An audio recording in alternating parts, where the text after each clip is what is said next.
Okay, I'm going to spend the next few minutes just talking about something that every team already does all of the time. This is a good example of how AMBIT is really an approach of trying to kind of make small adjustments to very ordinary processes to increase the capacity for a team to do these things without losing its balance. The topic is titled Thinking Together.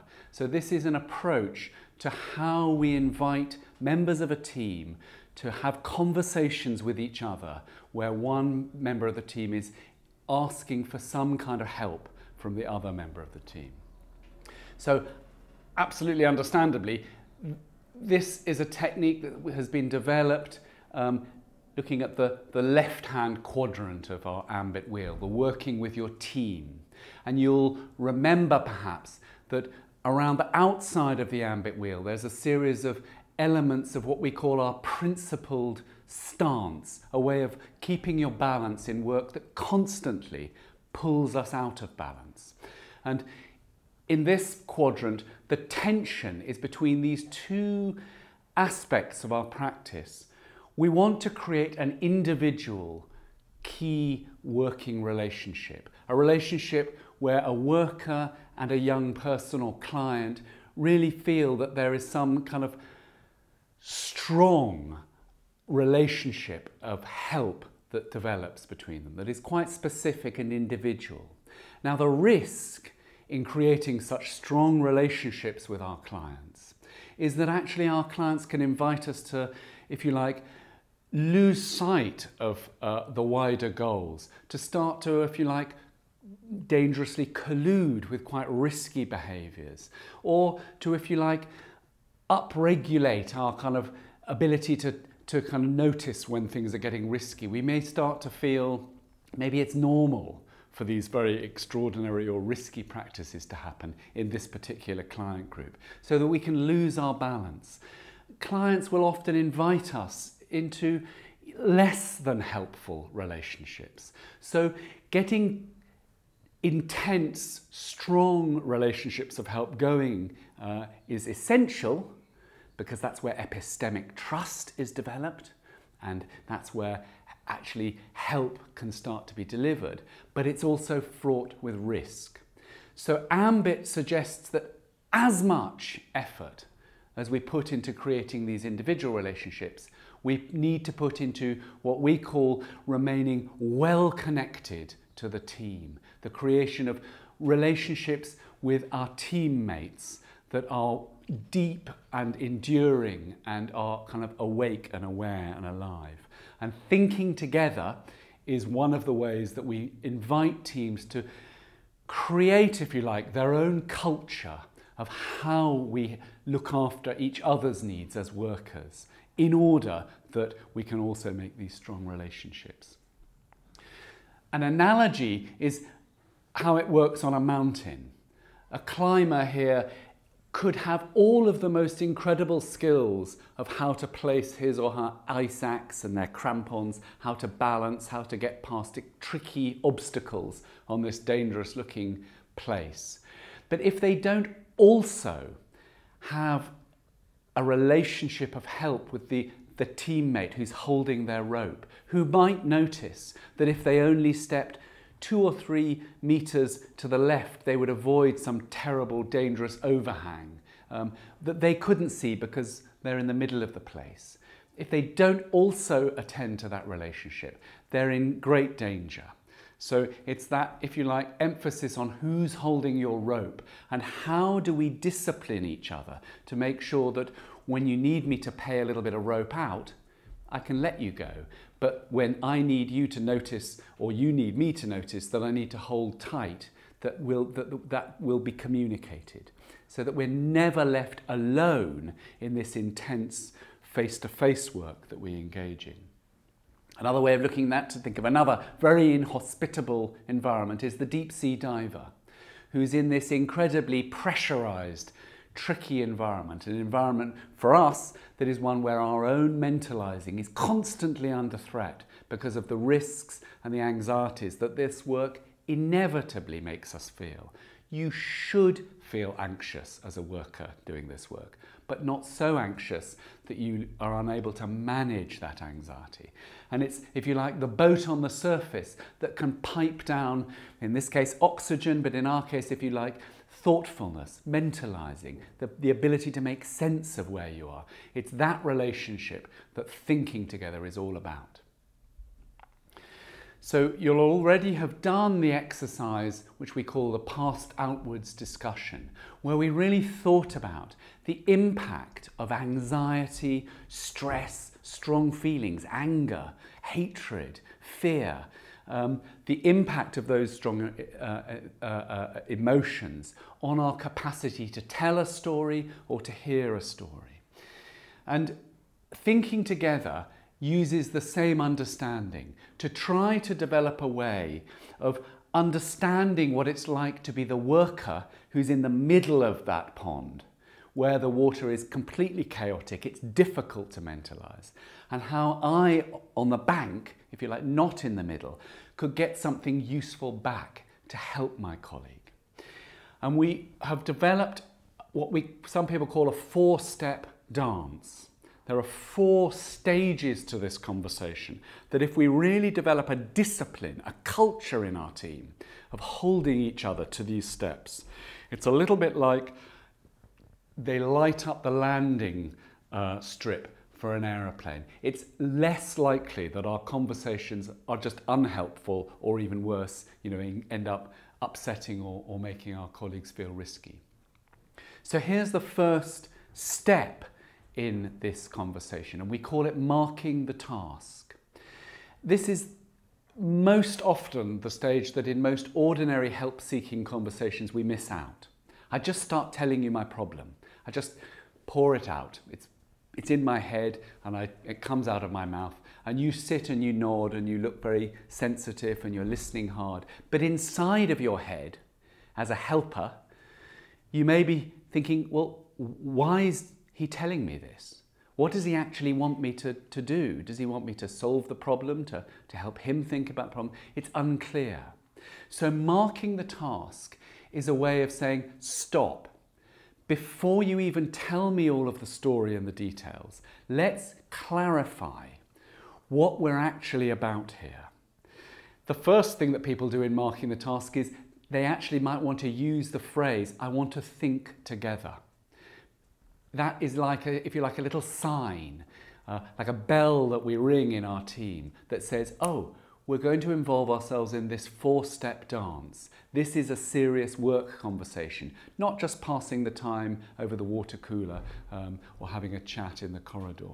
This is a work thing. The second point about marking the task is that if I am trying to be helpful to you and you're asking me for a problem, what I do in saying, let's mark the task, is 2 things. Number 1, I am actually insisting that you, as my colleague, mentalize yourself. Why am I coming to this person and asking for help?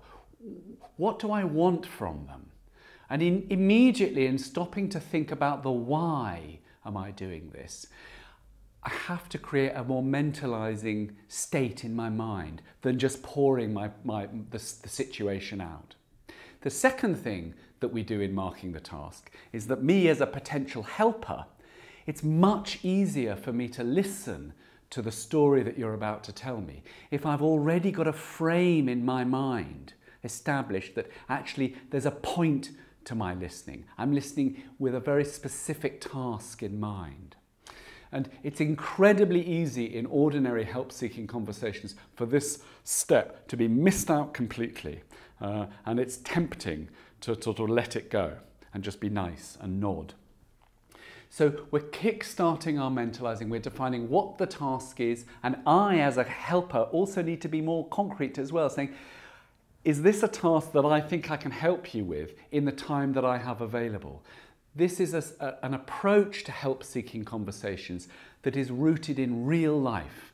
We may only have 10 minutes. We may have 15 minutes. You can do this over an hour if you have that luxury, but you can squeeze it into a real period of time. And it's better that that is explicit and agreed between us before we start than hidden in my mind as a possible helper that I then spring on you after 5 minutes that actually I have to go now. So marking the task is the first step. Once we've marked a task and I'm clear as a helper that I understand what you're asking me for, you want me to think about your risk plan given something that's happened that has got you worried, or you want me just to help you feel less furious about a situation so that you can start to think again, or you want me to help you come up with 2 new ideas about what you could do in the next session because you feel that things are just getting a bit chaotic. It doesn't matter what the task is, as long as I've got an idea in my mind, I can listen to you tell the story, stating the case with some clarity. And more than that, I can hold the boundaries. I can hold the boundaries of your telling of the story. So I can, if you like, I'm given permission to say, can you stop here? Are these the bones of the story that I need to hear to help you? Or are we getting into a kind of storytelling, which you may remember from earlier videos could be a little bit what we call the pretend mode, this kind of waffle that doesn't quite get to the reality. So these first 2 stages are, if you like, quite tough. There's a cruel to be kind kind of element to this. I won't let you start until I'm clear about the task. And then when you are telling the story, stating the case, I might kind of bring you in and say, look, you know, actually we've got a task here. I'm not sure that hearing about the dog or the aunt is helping me think about risk, etc. You can do that as long as both of you have an understanding about what this kind of ritualized way of having a conversation actually entails, because we will both know that there's a 3rd step, which we call mentalizing the moment. And at this stage of the conversation, I might want to mark this as a helper quite clearly. I might want to say, okay, you've stated that the story, I've got an understanding, I think. Can we just stop and kind of mentalize a bit? And I might try to change my whole posture to sort of imitate what will you look like when we're mentalizing, which is a slightly calmer state of mind, where we're able to be a bit more imaginative.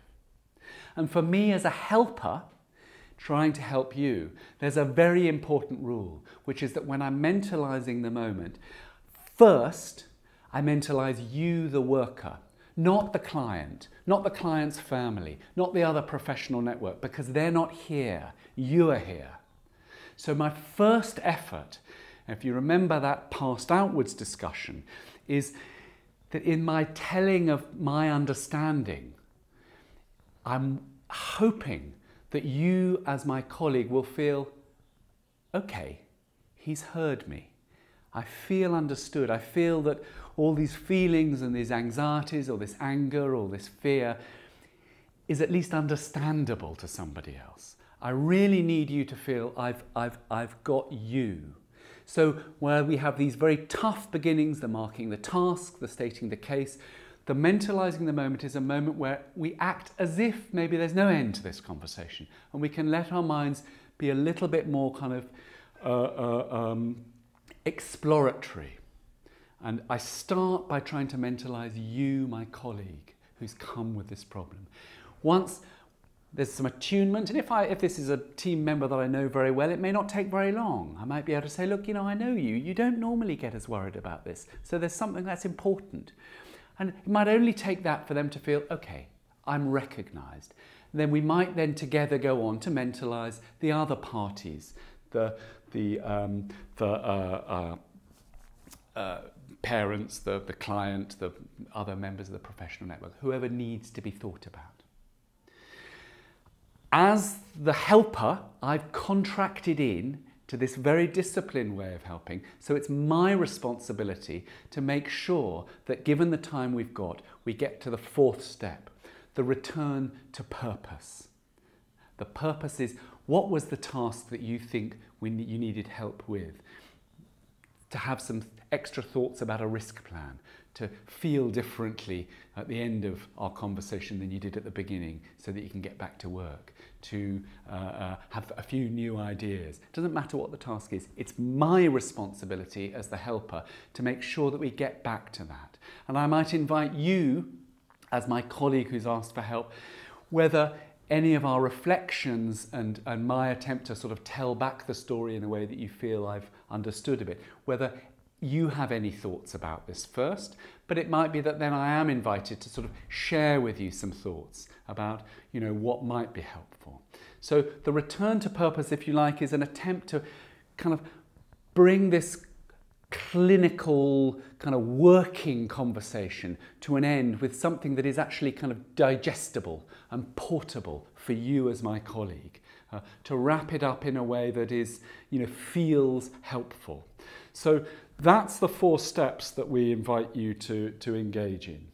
And we could summarize that in these ways. Marking the task is me clarifying that I'm, as a helper, that I'm sure I've understood what you are wanting, and you having to mentalize yourself so that you've actually thought about that. Stating the case, I'm holding you to what's relevant, and we're keeping this, if you like, to the bones of the story and not the whole kind of 7 episodes. Mentalizing the moment, I'm starting with your thoughts and feelings as my colleague coming for help, and then together we might try to mentalize around the problem in this kind of curious, exploratory, not certain, allowing our not knowing to let our minds kind of look for new understandings. And then the return to purpose, if you like, the wrapping up of something that is actually feels digestible and portable. Thank you.